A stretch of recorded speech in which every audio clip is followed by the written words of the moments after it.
don't see her. Yeah, I'm here. Okay, perfect.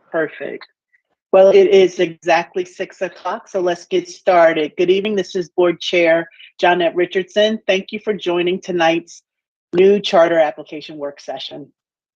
For those watching or listening for the first time, board work sessions are an opportunity for the board to have a more in-depth discussion outside of our regularly scheduled board meetings. If you have not yet done so, please mute your phone. Anyone that does not mute their phone may be muted by the call moderator or removed from the call. Additionally, if you are not a board member or the CEO and her staff, please turn your video off. I will now read a roll call of the board to identify who is present. Please identify yourself first before speaking for the record. Commissioner Bondima, Commissioner Brooke, Commissioner Chenya, Here. Commissioner Griffin, I'm here. Commissioner Horowitz, Commissioner McFadden, McFadden is here. Commissioner Reed, Commissioner Roberts, Here. and Commissioner Sally. Thank you, everyone. We will start tonight's work session with a presentation from the Office of New Initiatives. I will now turn it over to Ms. Angela Alvarez.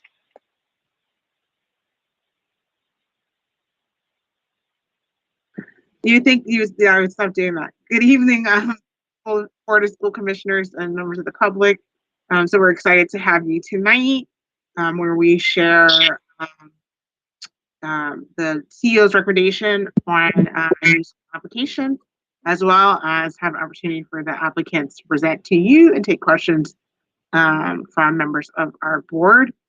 Before we get started, I just want to acknowledge the work that's involved in submitting applications, and I know that for a lot of people it's a labor of love. They're interested in serving the city and our students in a capacity, and it takes a lot of work to pull together a team and to submit applications. So I just want to acknowledge that hard work. Tonight's kind of like a hard night because where we share the strengths and the weaknesses of applications.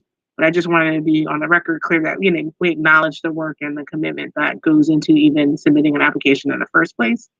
As well as I want to take some time just to acknowledge our new Charter and Operator-led Schools Advisory Board, who reviews these applications. It's a lot of work for them to do. These are people that volunteer appointed on behalf of the CEO to sit on that committee, and so just want to acknowledge their work. And with that, I'm going to turn it over to Kim, who's going to introduce herself, and then we're going to roll. Thank you. My name is Kim Coleman. I'm a specialist in the Office of New Initiatives, and I'm going to jump right into it. For starters, the new school application process most directly aligns with priority 6 of the Board of School Commissioners' strategic priorities, increasing the number of educational programming of all types and levels throughout the city, while ensuring that all schools, including charters, guarantee a high-quality educational experience. And we'll jump right into the process, just as a reminder. There are 3 main participants in this process, and the Charter and Operator-led Schools Advisory Board kicks off this process, really. They're an internal, external stakeholder group that advises the CEO on issues related to charters and other operator-led schools. And designees from this group form an initial review panel to conduct a thorough review of applications, conduct interviews with applicants, provide advice on the applications to the CEO.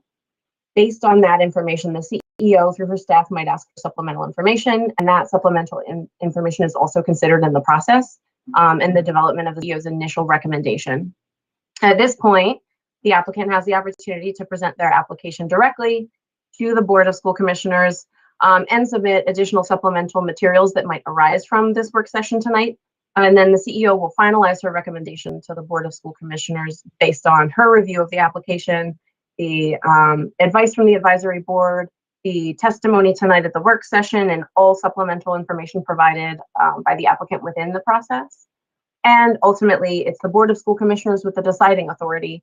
The board will make a decision based on a review of the application, the extent to which the application meets the board's priorities, the applicant's testimony at the work session, and all supplemental information provided, as well as the CEO's recommendation. And so the complete timeline is provided here, which we reviewed at the public board meeting last month. But as a reminder, applicants can at any point in the process review prior applications or schedule appointments with staff upon request. Staff offer 3 technical assistance sessions for any prospective applicants, and recently approved operators also join these sessions to offer their guidance and support. We collect letters of support, or letters of intent by February 4th, and then applications are due from 9 to noon in the window on March 3rd, which kicks off the technical review process to ensure all required components are included in the application. This year, 1 application was submitted. Immediately after passing technical review, the advisory board begins review of the application, and they also conducted an interview with the applicant group. A summary of applications was, the application was presented to the board on April 26th, and subsequently the applicant was notified of the CEO's preliminary recommendation. The applicant also received the full preliminary report on May 10th, and that brings us to tonight, the board work session, which is an opportunity for the applicant to take questions from the board, to present their application directly, to address areas of weakness that were highlighted in the report, the preliminary report, in a public meeting. And based on tonight's discussions, the applicant group may opt to submit additional supplemental materials through May 27th. And the CEO's final recommendation will be communicated in writing by June 9th. And the board vote is scheduled to take place at the public meeting on June 14th. And a quick recap of the board's priorities for charter schools. The priority areas, proposing to convert an already existing underperforming school to a charter program with an accelerated learning model. And then there are areas of additional consideration for conversion applicants, whose conversion model would also propose to implement a high-performing charter program in areas of the city where it doesn't exist yet, and where the operator has a track record of strong governance and financial management practices, improving student performance for student populations similar to the school they're seeking to convert, and strong leadership and staff retention. Also, conversion models that are proposing a high school that would take in students below grade level and provide rigorous content to these students. Dual language or late language immersion programs would also be given additional consideration. Advanced high school programming, such as early college, high school, or IB programs, and also conversion models that are focused on a robust career readiness program that would meet one of the identified CTE needs, and would also lead to certifications or credentials that are aligned with industry expectations, post-secondary pathways, and our local workforce communities, are integrated with work-based learning experiences, and are accessible to our diverse student populations. So now we're going to move into the application that we received this year, which is from Shining Willow Charter School. The operator, Shining Willow Inc. The proposed grade configuration is a K-8 model with a maximum capacity of 208 students, 104 students in its opening year. The proposed location is not set, it's not determined, but the applicant is looking in Northeast Baltimore. They've indicated they're open to other areas. And this is a proposal to operate a charter school guided by the core principles of Waldorf education, using an arts-integrated, cross-curricular, and developmentally approach to learning. Waldorf pedagogy engages and integrates cognitive, physical, emotional, social, and the creative imaginative self. And these are traditionally private school options. This, if approved, would be only the second urban Waldorf-inspired public charter school in the U.S. That's the summary level of our applicant, and I'm going to put myself on mute and pass things to Angela to detail the strengths and weaknesses we found in the application.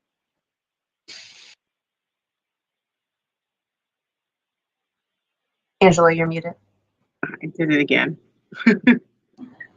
So in terms of areas of strength, the application really centers in the whole child. That's a big thing that we focus on here in our district. And so it details an approach to learning that not only offers arts integration, but thinks about how to meet the holistic needs of students within their academic program. Their curriculum is aligned with the mission and the values expressed in the vision of the school. And they included, examples of what that curriculum looks like. And that showed that kind of whole child approach in the curriculum materials that were provided. There's a potential, because Waldorf is a known model, so there is a potential there to potentially attract, new families to city schools who are believers in this model and would embrace a public school version of the model.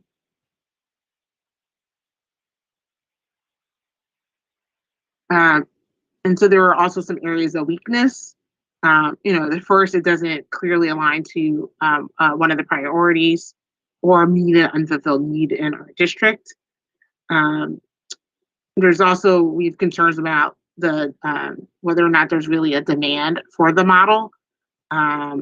So we do not feel that the applicant demonstrated that there was real demand from families with students who would be interested in enrolling in the proposed model. And so the part of how this came up is in the size of the model changed from last year to this year to be reduced in size based on that demand. And so while the applicant did share, petitions for like 500 people who generally like the idea, in terms of families who are saying, I would put my student in there, that's a much smaller number. It's also unclear to the extent of which partnerships are executed. So there's some information about partners, but whether or not those are aspirational or secure partnerships is something that we still have questions about. And so hopefully that will be addressed tonight. There are some partnerships that were indicated within the application that we know are not codified partnerships. And so just something too that we have questions about. In terms of the academic goals and accountability plan, one of the things that we emphasize is important in the application is aligning it to renewal, because that's a big thing of how we're going to evaluate schools at the end of a contract term. And so the accountability plan was not aligned to renewal in the relevant areas in terms of how we look at schools. One of the big things for us in renewal is looking at growth indicators. Schools really having goals that show movement of student progress over time. And that was not within the accountability plan. And their kind of goals were kind of just to be like above the district average, which for renewal has a higher, because we're not where we want to be. So our current average, when you put all the schools together, is not where we want student progress to be. And so charter schools, operator schools are held to a standard of 65th percentile in terms of efficacy. There was a heavy reliance on summative high stakes assessments with minimum information about like how they're going to track or check those as part of that accountability work. And there wasn't really a clearly defined approach to data cycle and how they would use data to drive school-wide practice or to deal with differences in performance among student groups. So we didn't see that reflected in the accountability plan, and also didn't hear that reflected in our interview with the applicant.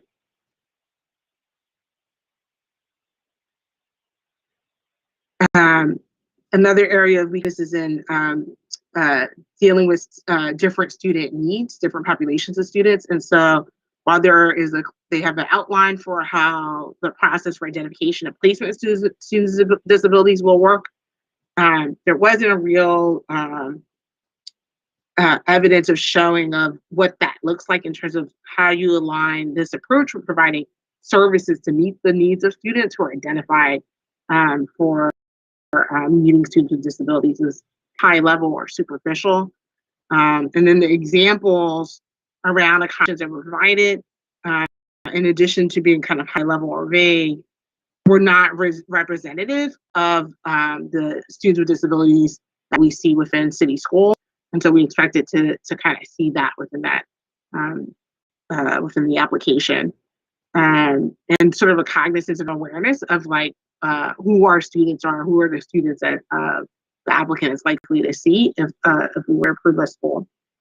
In terms of their behavior plan and discipline plan, it wasn't aligned with the staffing model. So there's kind of two pieces there. One, there wasn't really a school-wide plan for managing culture and climate within the school. And so we're not seeing what the comprehensive approach is. It was more the teacher level, more anecdotal, more general. Additionally, the staffing that would be required to do some of the support, especially the things that they shared in an interview, isn't codified in their actual staffing model that they provided to us within the application. And so there's a mismatch between examples of how they would deal with certain situations and actually having the people to do that work based on the staffing plan. Similarly, the work plan had some challenges. The financial decision-making process that are outlined in the decision matrix doesn't include all of the key stakeholders, like the school leader, for example, as being a key person needing to be able to make some decisions is really at the board level.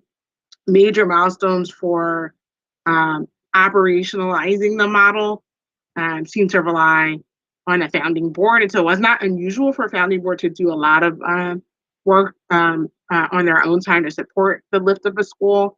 Having that principal support is important. The timeline seems to indicate that the principal would start, but that was not reflected like in the budget or in that person would actually be hired to actually start doing work before that fiscal year began. So again, just another place where it's mismatched. And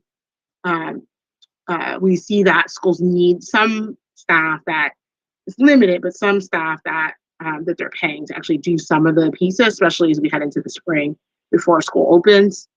And then there wasn't really a realistic plan for actually acquiring a ready-in facility. The applicant seemed to hope that they would find a move-in ready facility, and that's just not been our experience. In the last 5 years, every single school that has opened has had to do improvements within the facility in order to get approval for opening and to ready it to actually serve students, including in buildings that we have surplus that were schools recently. It's always required some work, and so that was not reflected in the plan. And the other challenge is in the kind of the financial section. So one is around the school size. So that goal of 208 is really small, and so we have some schools that figure out how to make that work, but many of them are trying to grow their enrollment over the next couple of years because it's become tight and tighter and tighter. And it doesn't work in the budget that they submitted to us. That number does not actually support the budget. And so that's a challenge there. And the budget had some real low areas, and lowly budgeted areas are really not realistic. Example is the executive director, the person that would supervise the principal for the school, would be paid at $30,000. I think, that reduction, I think, was to try to make the budget work, but it doesn't really work. And so it's not really sustainable. And again, the size of the school being at only 208, that change was in part to meet the number of commitments that the school was able to obtain in their process of trying to get support for the school.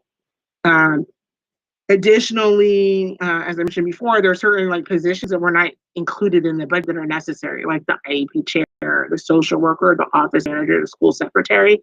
And in instances where we see positions included, the salaries, like the average teacher salary, for example, were different in different places within the financial materials that are part of the application, and also not consistent with what the actual salaries are, which is information that we give to schools as part of this process. They get a salary sheet, to know how much people actually cost, so they can make a realistic budget.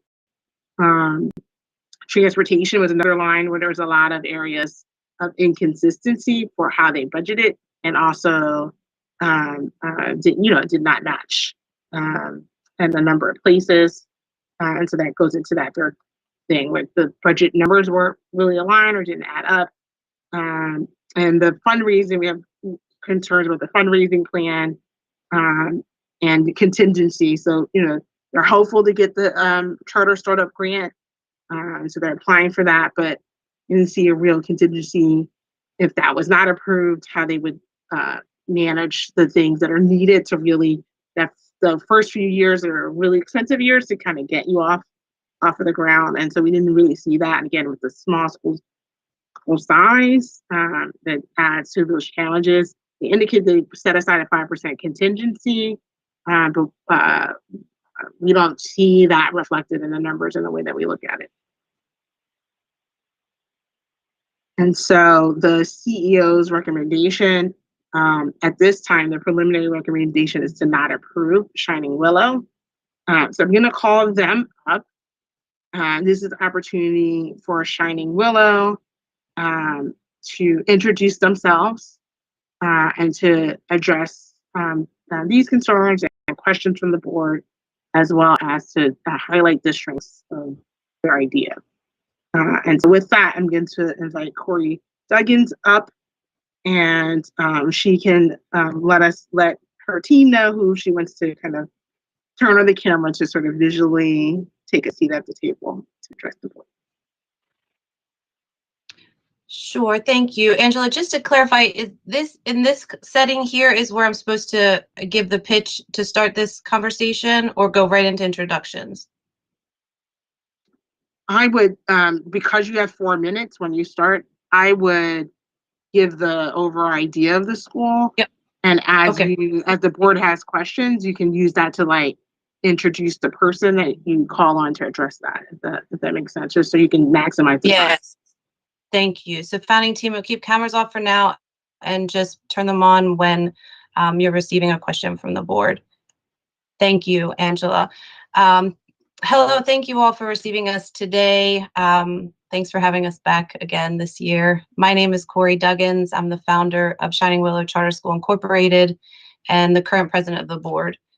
I'd like to start by acknowledging that we do understand the context in which we find ourselves here. We know that our application for a wholly new charter is not in line with the district's priorities. While we feel that the application we put forward is strong and worthy, we also recognize that there's still work to be done. We're already developing and implementing community building and listening strategies, and look forward to that ongoing collaboration with stakeholders. We thank you for your time and insights today as they help us to further develop our vision. Waldorf education is a time-honored pedagogy celebrated in more than 60 countries around the world. It is proven to be malleable and adaptable, and therefore relevant to students the world over. Here in the United States, the public Waldorf movement is growing, and there are now 60 Waldorf-inspired public schools across the country. I'd like to highlight something new in our application this year. We attempt to define how Waldorf education is inherently trauma-informed. Children today are functioning in a state of sustained trauma. We are seeing increased levels of anxiety in children, the symptoms of a populace that has too long remained in a heightened state of fight or flight. We can't begin to understand the impacts of COVID, systemic and generational oppression, and the high-pressure stakes of modern culture on our children. But what we do know is that Waldorf education is a healing and nurturing pedagogy. And in this way, we feel strongly that it meets the needs of children today. I learned as an adult from a variety of professionals that my childhood was considered traumatic. I have no memories of learning, no memories of teachers or instruction, and I've been told that these two things are related. I often wonder if my school experiences might not have been different had I been exposed to and embraced by a learning model that employs multiple healing modalities, considers the whole child, and celebrates unique gifts in creative ways. Maybe something would have been powerful enough to penetrate and create memories in a brain that was otherwise consumed with self-preservation. Schools are a place of refuge for some children, but that doesn't mean their minds are in a state to receive information.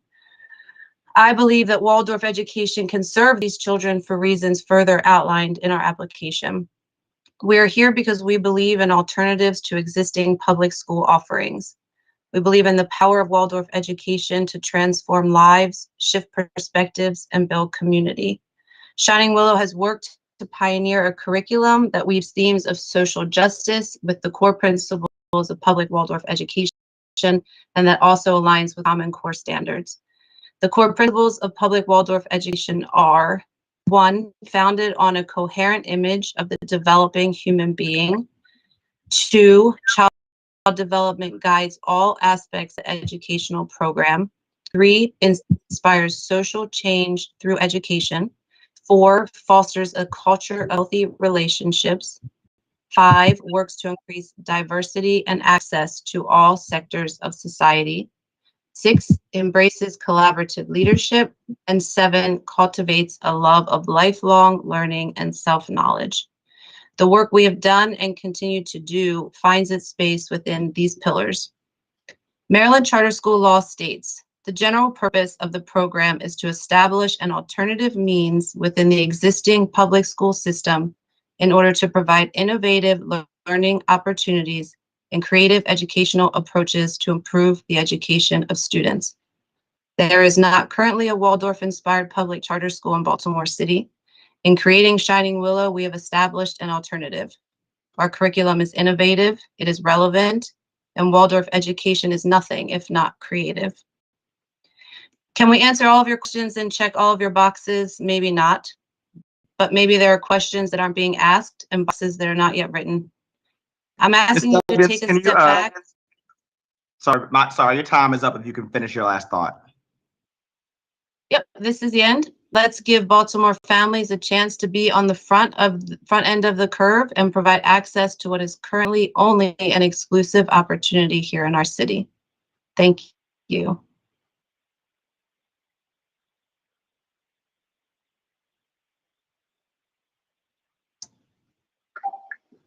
Thank you, Ms. Duggins. Let me work on my camera here. Okay. I want to ask any of my board colleagues, do you have any questions for either our staff or the charter applicant?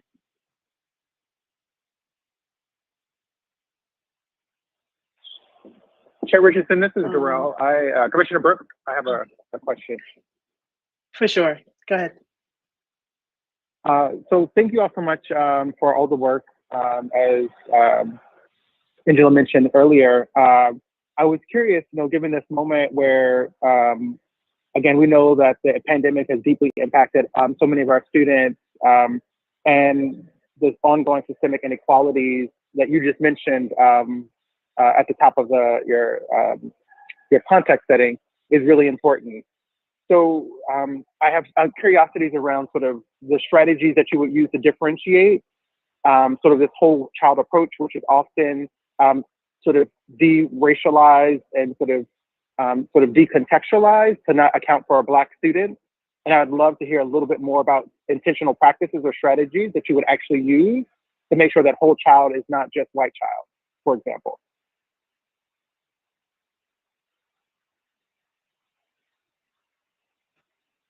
Thank you. I'd like to defer this question, if I could, to Elizabeth Emmett, who has been a teacher in both public and private Waldorf schools. Elizabeth, can you speak to this? Absolutely. First, I think that really prioritizing having representation in our teaching staff and in our administrative staff at this future school would be incredibly not just helpful or powerful, but essential. Really uplifting teachers and administration who can give that lived experience and provide that space and context. Because Waldorf education is really the curriculum itself, everything you teach every day, and what you teach across the school year, what the school celebrates, what the school talks about as a community is based within the community and our community conversations of social justice and our current issues that are happening. And so all of these things, whether it's COVID or a systemic cultural experience, these conversations are meant to be happening within the circle of the classroom with that teacher that you trust and love across years. It's incredibly personal. And so each Waldorf school has its own particular special culture around it. And so when we imagine Shining Willow being relevant to this city and to these students, it will come from this city and from these students. It will not come from me specifically writing a curriculum for them. It will come out of the teachers living in that moment and those students and those families collectively together informing what is taught every day and also responding to the lived experience that are being brought up. So I hope that gives a little bit of context that helps paint that picture. Of course, on top of that, there's always making sure we're telling stories from all over the world and not being Eurocentric by accident, being really mindful, bringing up conversations about implicit bias and which stories are we telling, whose perspectives are they from, and being really mindful and intentional about that curriculum wide as well. Yeah, thank you for that. I think sort of while that is helpful for me, what I was really trying to get at is sort of like in terms of models and approaches. So we know that representation is not enough, and we know that from research, and we know that from teacher data and teacher preparation. And so I'm interested to figure out, like, how are you envisioning doing systemic things, not just things focused on representation, in terms of ensuring that all children, especially those who've been historically marginalized, have been taken care of and not left out by this model? Okay, and so are you not asking about curriculum? You're asking more about operational school culture, policies, things like that are systemically going to be different about the way our school operates? Because that is a different question than how is our curriculum and school culture meeting that need? So which question are you asking? And then I can better answer it. I think, Well, for me, Elizabeth, one thing I want to plug here is that we are using the Pollyanna racial literacy curriculum. And we have been in contact with the founder of Pollyanna. I've met with her. We had training lined up in April that was postponed because of COVID, but that is our racial literacy curriculum that is woven. Those themes and arcs are woven throughout the new curriculum that we presented in this application this year. I'm not sure if that's helpful. Yeah, sure. So thank you very much.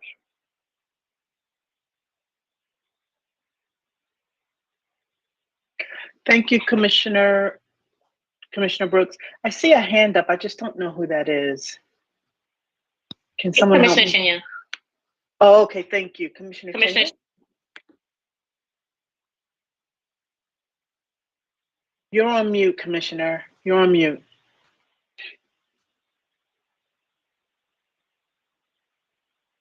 Okay, am I off now, mute now? Thank you. We can hear you. I would like you to, if you would, just a little more detailed, comprehensive look at how you will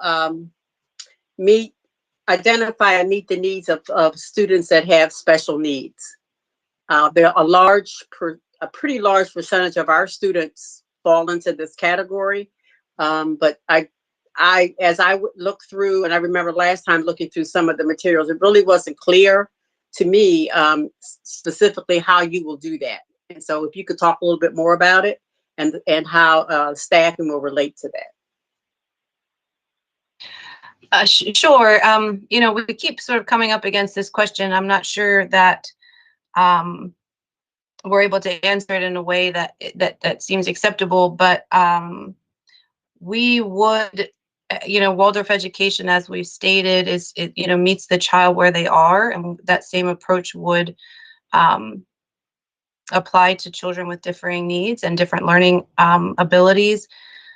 I feel like, we did talk about this in our last interview and then provided some supplemental materials. So I'm not a teacher. My skills are rooted in operations. I'm not sure what is wanting to be heard here, but I will turn this question over to Debbie Spitolnik, who has extensive experience working with children with differing needs, and or Elizabeth, who'd like to chime in, who also, again, worked with children with differing needs in a public Waldorf setting.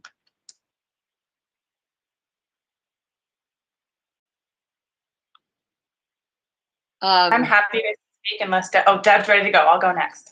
Okay. So we have stated, and in Waldorf education, we are always assessing the children from a very young age all the way up in many different ways, right? And so when children come to us young with, for example, with kindergarten, and they are exhibiting issues, if they don't already have an IEP, if they haven't already had some diagnosis. And so I guess one question is, are you asking us about children who have already been identified, or are you asking us about how we do identify? I'm actually asking both. Okay, well, I'll try to answer it for you. So through observation, when, usually children who have issues will exhibit certain behaviors. Of course, you know that, right? And so when these behaviors these flags start raising, we bring in people to help us observe, whether it's somebody who does IEPs, who's the head of the IEPs, whether it's a school counselor, whether it is other professionals along with the teachers. And then we observe and we work, and then we have an educational support teacher in all the grades, for all the grades. And they do a Waldorf assessment along with recommendations for an outside assessment if that's what's needed. So that's how we identify. And then once we have the identification of what is needed, then we pull all those resources, work with the teachers that teach that child, and make sure that all accommodations are met and that all skills are being brought. And we try to keep the children always with their class, but there are times where we will pull out if that's needed. And of course, usually what's good for one child with special needs is good for a whole class who don't have those special needs. So we work in tandem with that. Does that answer your question? Yes, and I'm also considering, some students' IEPs may call for even more than you said. So is that also included in what you're looking at, possibly for staffing? There are some levels that, even though you would want children to be immersed in it with the class, just pulled out, you need a full-time special educator. And it's true. And from my understanding about Baltimore City, if there is that need, we will have that from that will be, a special ed teacher will be part of our staff. That may not be on our financial thing right this moment, because we need to see the population if we need that special ed teacher. Am I right about that? Do I have that right?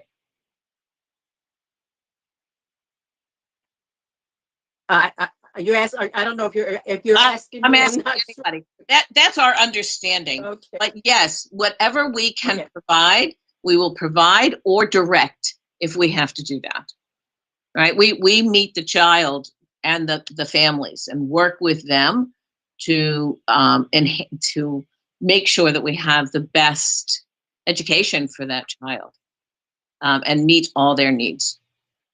And we do that all the time. And I've been working in school for 3 decades. So in private schools and charter schools as well.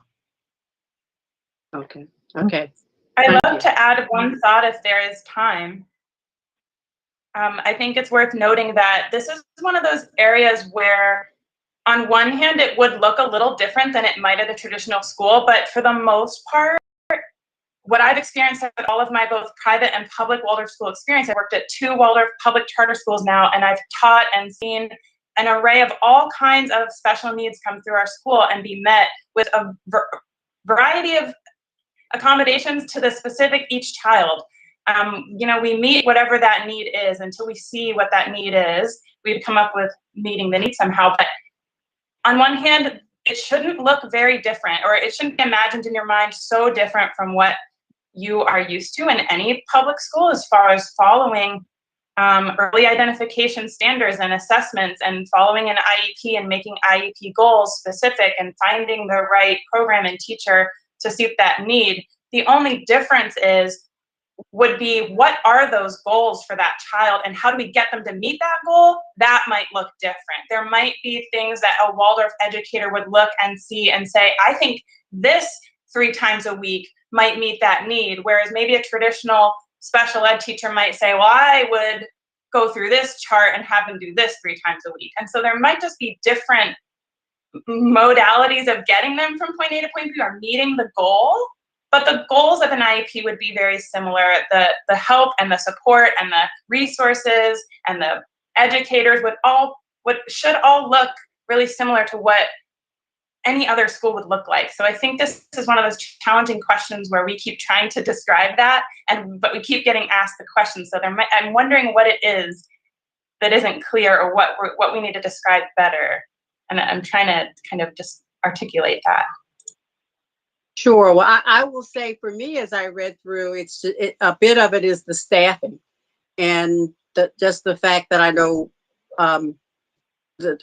city schools has done a lot to enhance the additional staff that would be needed at a school, given, I think, from your previous discussion around trauma and things, that there is a social worker, that there is, the counselor, that those people are on staff as you begin the school, because they're going to be needed for every child, but especially as you begin to notice some of the different needs that students have and may need to start to address them. So that's where my question is coming from. Thank you so much. We will make sure to have that reflected in both the budget and the written narrative, wherever that's missing, because that should be like one of those essential basic in the plan, and then above and beyond for any additional needs that arise, but to make sure we have built in those essential things we know we're going to be receiving. Good, thank you. Thank I you. think I see Commissioner Sally's hand. Yeah, so and to answer the question that was put on the table by the applicant, I think for me, what is 100% not clear is the model. It is no doubt, from how you describe it, a high quality model, but similar to Commissioner Chinia, it's not clear from the application that the model that you guys are describing does not take special needs as a core focus in terms of ensuring that like children who have different abilities are really going to be thought about from the inception of their educational experiences in this school, versus this being something that is reactive, meaning that like the systems for early identification, the systems for parental involvement and parental engagement, the systems for academic improvement are all put into place. And so like that's what I'm not real clear on from how you guys are describing the work that you guys would set forth in your education mission.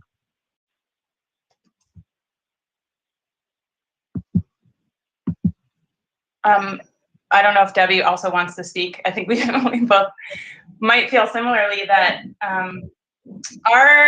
we actually have gotten mostly the opposite feedback when we try to describe what Waldorf education does so well. It's actually that we preventatively almost teach through so many modalities and through so many different ways that are not traditional, so integrated, that we're often preemptively meeting so many needs and identifying things before they ever become an issue or before they ever become something more serious, that we are partnering with families. We do home visits before they join the school. We have so many opportunities that we're partnering a teacher, a family across years of a child's experience. If you're with that family for 2, 3, 4 years of a loop, you are so integrated into knowing the really nuanced details of that child's needs and that family's distinct needs, and working through that together across time, that by the time an identification happens or an IEP happens, I personally have never had that be a surprise to a parent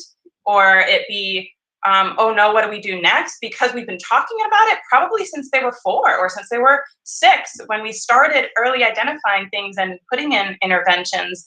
We're going to keep an eye on this. Here's how it's going, and following with families and children for so long that so much of what we do is actually preventative but also, of course, there's times that surprising things happen to respond to as far as behaviors or challenging things, you know, in the city that erupt. But I'd love to hear how Debbie responds to this, because my feeling is that we're both incredibly preventative and incredibly responsive, because that community and relationship with each child and family is so strong. I just like to jump in here for 1 second and just say that we, as a member of the Alliance for Public Waldorf Education, which is the national umbrella group for Waldorf charters, we have access to a tremendous amount of resources and best practices. And I personally have met with leaders of the sort of differing learning departments in different schools around the country. I recognize and acknowledge that those children and are not the same as our children here in Baltimore, and the needs will be vastly different potentially. But again, I want to just reiterate this is not something that we created in a vacuum, or it wasn't just an idea that we had. This is a time-honored education model. Things have been vetted over the course of 100 years. Again, I recognize that does not necessarily apply here in Baltimore City yet, but I don't see why these traditions and these methodologies could not be adapted to serve the needs of the children that would be before us here in Baltimore. I appreciate you taking the time to explain. Thanks. Do you have any other questions, Commissioner Sally? Nope, that's it. Okay. Are there any other questions from other commissioners? I was curious about if you guys wanted to respond to the partnership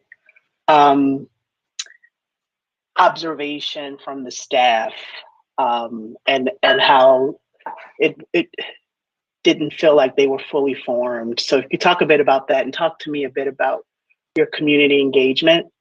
I know you've selected Northeast Baltimore, but you're open to move around. I'm just curious how you landed on Northeast, and have you done any, just kind of geographically looking at our portfolio as a whole to determine the best part of the city? So talk to me about Northeast. And yeah, so partnerships and geography, and just your reaction to the staff's finding of that not being adequate. Sure. I will say that partnerships were a big focus of ours last application round, and those partnerships that we had those letters from, they were solid, specifically with Bliss Meadows and Backyard Base Camp and Harbell here in Northeast Baltimore. I would say after the last application round, we did lose a lot of people on our founding teams. So our manpower declined drastically, and summer hits and COVID lifted and people started doing things again.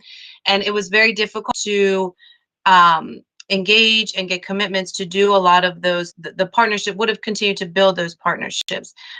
This application round, I touched base with those contacts and asked if I could use their letters again this application. They said yes, but with the understanding that our partnership is still growing and developing.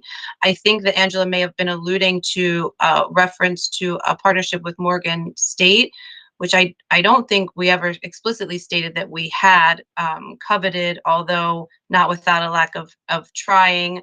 And we'll continue to pound the pavement for those partnerships, but our focus this last application round was really on the curriculum and really highlighting that social justice arc, because we were really called to task on that last year. And so we really put a lot of our focus there. Education committee met 3 times a week, every week for months and months and months and months.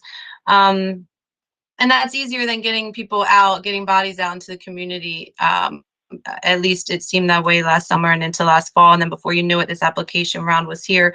That's no excuse. But again, when we realized that we may not end up with a home here in Northeast Baltimore, it didn't seem prudent to continue to cultivate these partnerships. Although for myself personally, I live here and I'll continue to do that on a personal level for my family. But we have started our research to identify another geographic area in which there is not an arts integrated school option in the vicinity.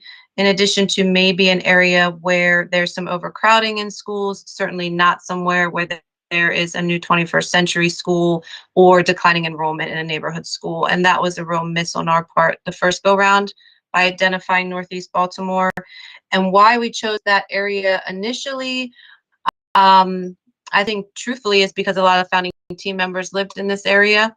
And I think that there was an easier access to a support network, if I'm being honest. But we are ready, and we have a fellowship through the Sondheim Fellowship Program this summer at the University of Maryland. We hope to put her to work on research, and we look forward to finding an area that better serves the district's needs and the needs of Baltimore City.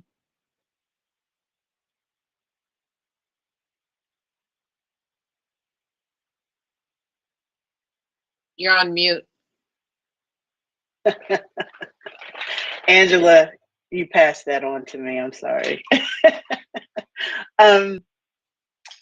Mike, what I was saying was, what can the board expect to see differently when we see this application again?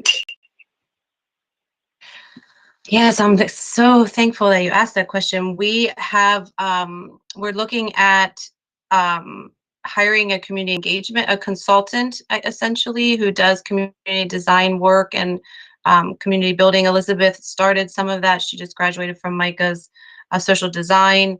But the person that we are looking to hire also graduated from another one of Micah's design programs just this last week, and we are hopeful that she will start to build that foundation in which all of us will support and continue to build up from, but really to design and map out that strategy for really real effective community engagement, and not just engagement, collaboration and listening and brainstorming sessions. We hosted one of those. We hope to do a couple more in the short term, but we'll continue to do those throughout once a neighborhood or community is identified. And we're actually really excited to have a framework for that work. I think it's a lot to take in and understand if it's not what you do every day. But so we're enlisting the help of someone that does it every day, and we hope that that will inform our approach and really solidify that partnership in the community and with stakeholders. I think that'll be the biggest change from this year to next. I hope. And I'm sorry, I was trying to follow. So you've selected someone to help you with that engagement already, or you will be looking for someone? No, we have received a proposal and we've raised enough money to hire that person. Okay. Yeah. Okay, awesome. Commissioner Chenya, I do see your hand. Yeah, thank you. The conversation we just had is bringing me back to another question I had, and that is around the size of the school and the budget development. I mean, I don't think I think it's pretty well known across the nation that funding for a small school is really a difficult thing to do. And the numbers, I believe, have even gone down from the original proposal last year. Do you have something in place, or what is your plan in terms of being able to really present a budget that has all the things that you need to open the school? Yes, we are going to go back to double track next year. We made a decision to single track this year, potentially misguided on my part. We are going to go back to double track. That still puts us at a really small number in the first year. We met with someone from Highmark about lending, and they did say that they don't really work with under about 250. We'd be under that. I think Tim could speak to that better if we were double tracked. We will go back to a double track next year. And so again, that was a mistake on my part. Tim, I don't know if you have anything you want to add. Yeah, I would just kind of echo what you said. Obviously, there were some inconsistencies in the budget, and that just came out of necessity with a much smaller budget to pull from. There were a number of fixed costs that you have to take into account first before you can start allocating them to variable things like teachers. With 208 starting, we are able to put together those counselors up front. We're able to get a lot more of the teachers in those seats. But again, to Corey's point, in talking with folks that would be instrumental in helping us get a building that isn't move-in ready and give us that funding, even that they're saying, 208 might be on the low side. So whether that's us picking up an additional grade or expanding the class size, we are exploring both of those. But 208 at least gives us a broader budget to allocate funding to, and that's what you'll see in the next go around. Okay, yeah. Yeah, and it wasn't. Go ahead. I don't Yeah, want to I stop would you. say Go the ahead. decision wasn't made.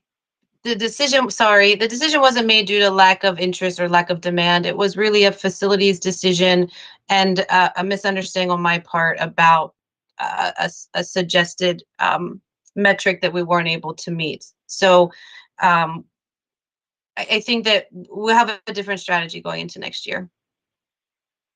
Yeah, I'm looking forward to really seeing a realistic budget that includes all the things that you're going to have to do for this opening. So I'm looking to see that next time. Thank you. Thank you, Commissioner Chinya. Are there any questions from my board colleagues? That hand just went down. Okay, Commissioner Griffin. Hello, everyone. Yes. My question really kind of dovetails off of Commissioner Chinya's question, but is more so focused on recruitment of students for the school when we think about community partnerships and community relationships and recruitment for staff. Just in this climate that we're in right now in the economy, in the country, I really have a harder time understanding how to ensure that if this school is started, that you'll be able to staff it properly, and that you'll even be able to recruit the right amount of students to make it a right size school. We just went through different cycles of having to shut down schools because they're so small, and making sure we have the proper portfolio in city schools. But on top of that, we have the Great Nation. On top of that, we have a lot of folks transitioning from careers. So I'm really just curious about a plan around that.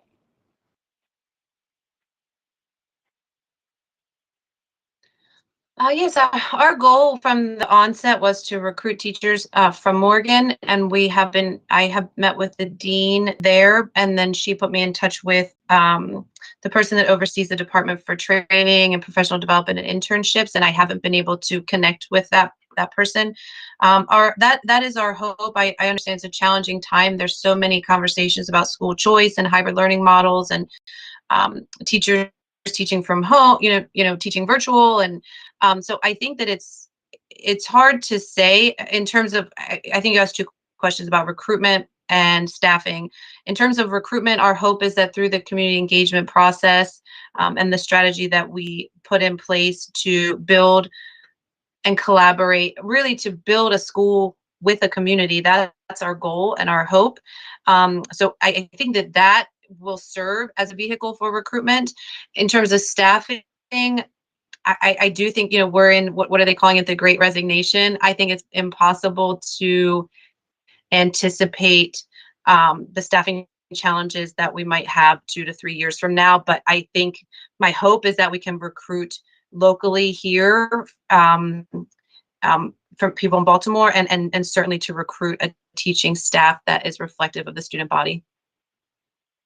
Yeah, and thank you for those answers. I just want to caution you that that's something that, I know myself as a commissioner will be looking at, because to be realistic, we have to see those types of plans too. Like it takes a great staff to run a school, and it takes, really hitting the pavement, the community buy-in to send their students to your school as well. And so understanding that, I understand you're hiring a community organizer to support with that work, but with that community organizer, I'd really love to see how they plan to ensure that the community knows who you all are, wherever you're planning to have the school planted, and that on the teacher side, on the staff side, also understanding and including some kind of plan that takes into account the kind of economy that we're in now, but also what may be coming. Because I don't know. I know many of us probably watch the news and we hear of a coming recession, and that also impacts the way that schools are run, especially when we think about charters and the money that might be flowing in, both philanthropic and statewide, right? And so you have to, I would like to see some type of plan for that, because that gives me the ability to understand that there is a team on the ground with the school that is thinking of all possibilities. And when you have those types of minds at the table, you see more success for schools in the future. And that would make me more comfortable with trusting that this would be a smart decision to open a school. Yeah. Thank you. Thank you for those Commissioner Griffin. And Thank you, Commissioner Griffin. May I just add that I work, Sure. I teach teachers. I work in at Antioch University, and our numbers are actually up in people who are wanting to be teachers in the Waldorf model. So I don't know if that's going to last, but there's great interest in working with children in the way that we do. And my hope is that we would, in this community engagement, as you suggested, that we would be able to bring people and give examples, do workshops, et cetera, to see if there are teachers that might be drawn to Waldorf education as well. Very good. Thank you. Are there any other questions? I don't see any other hands. So I want to thank everybody. I want to thank the staff. Angela, do I turn it back over to you? Okay, you got it. All right. Before we give next steps, I wanted to make sure that the applicant had time to really fully address questions. But I want to give a moment just to bring Corey back up, just so she can introduce her full team that was here, just so you can see that, just to give them a chance to fully introduce themselves, because we didn't do that at the beginning. Thank you. Yes. Some of us you have heard from already. Do you want to just go here in order? Debbie, would you like to just introduce yourself, and you could say why you're doing this work, or what your history is, or expertise, whatever you choose. All right. I'm Debbie Spitolnik, and I believe Waldorf education should be accessible to every child and family who wants it. And that's why I'm here. I've been a Waldorf educator. I've been a special ed educator. I taught blind, visually, and multi-handicapped kids, and worked with their families. And I have seen the success of and health of students from this education. And I want everyone, especially the children of Baltimore City, to be able to have that. Thank you, Elizabeth, since you also spoke already. Hi, and thank you. My name is Elizabeth Emmett. I have also been a Waldorf educator for 9 years now, especially in the early childhood. And I just graduated on Monday with a degree in social design. And so one of my other specialties, besides knowing and loving this education so much, is working with communities to design for social change. And so that's what I've been putting towards this process, really engaging with community, because I really believe that this holistic and equitable education model can really transform and uplift communities, because I've seen it all over the world. I've visited Waldorf schools all over this country and around the world, and I just can't wait for more communities to be able to experience it. Justin?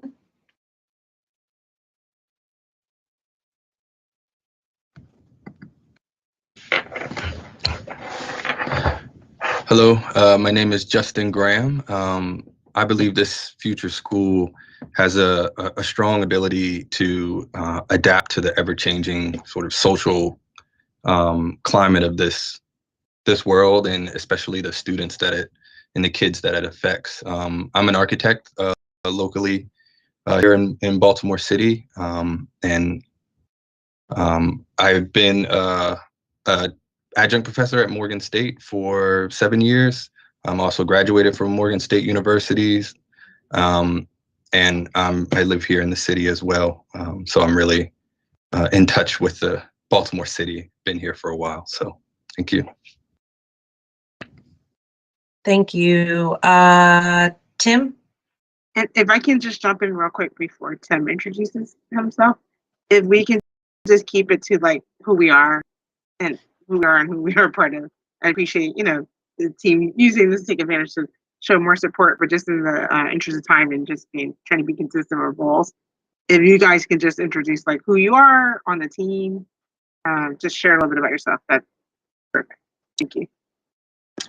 My name is Tim Turner. I am the treasurer on the team, and I've been in corporate finance for 12 years and looking forward to submitting another application that you guys are more aligned with. Thank you. I think that's it for everyone that wanted to have a speaking. Jasmine Stewart. Hi, everyone. I'm Jasmine. I'm the secretary on the team, and I'm here because I believe in Waldorf and the importance of trauma-informed education. Thank you. I think that's everyone that wanted to have a speaking role this evening, and everyone knows who I am already. My skills are rooted in operations, and doing operations work for a member of Congress for 20 years now, and look forward to applying those skills to a different realm. Thank you again for your time. Thanks, Corey. And then finally, I'm just going to turn it over to Kim Coleman just to remind us of next steps. Thank you. The next major milestone is the submission of any supplemental materials from the applicants by May 27th. It will inform the final decision. And then the final recommendation will be communicated to the applicant by June 9th in advance of the board vote on June 14th.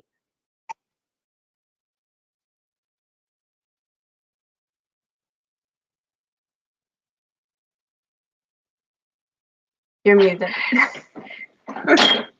Thank you, Kim. I'm going to turn it back to Board Chair Richardson. Thank you, team. I really appreciate you all putting this together, and I want to thank the charter applicant and that team for coming and speaking with us tonight. If I need to adjourn our meeting, so I do need to call for, is there a motion to close our meeting today? So moved, Sally. Thank you, Commissioner Sally. Is there a second? Second, Robert. Thank you, Robert. All in favor, Commissioner Chenya? Yes. Commissioner Griffin? Yes. Commissioner McFadden? Yes. Commissioner Roberts? Yes. Commissioner Sally? Yes. And I am in favor. That motion passes. Thank you, everyone. Have a safe night. Bye-bye.